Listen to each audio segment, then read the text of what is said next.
It was originally created because there was damage done to a war memorial years ago.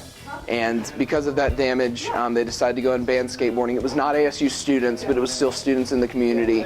And they were just trying to cut down on skateboarding as much as possible. I think there's a lot of miscommunication, really, with the old skate park of, like, there weren't certain rules for a while, then there were, and then it was like, kids get in trouble, stuff that could happen anywhere, probably happens at any other park and rec situation, but it just stood out more. Now that we've moved on past that, and I understand that can be something hard to deal with as students vandalizing property, we're trying to slowly move towards, legalizing it, but I will say I understand why it has been implemented in the past.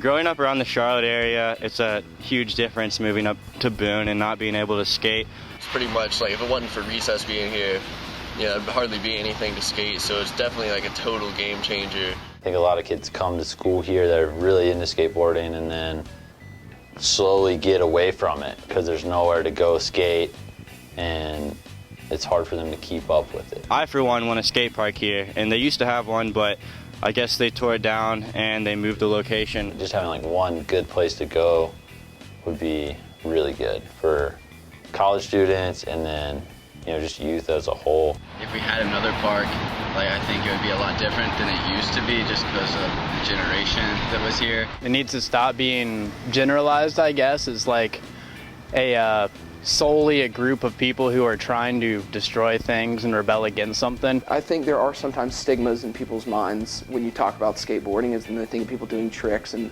trying to wreck things on campus, and that is one thing that we're trying to notify people that it's not always like that. I think the transportation side of things is really key.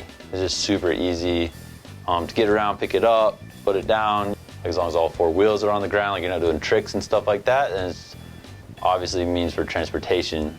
It means maybe soccer is your hobby or playing hacky sack is your hobby. It's whatever drives you and whatever fuels your fire, And I think there's a lot of people that skate down here that would really like to make a difference in the skate community. Whether it's bikes or skateboards or longboards, the fact that a student is able to use a device that isn't going to leave a huge carbon footprint or hurt the atmosphere, if you will, in order to get to campus, I think is a positive thing.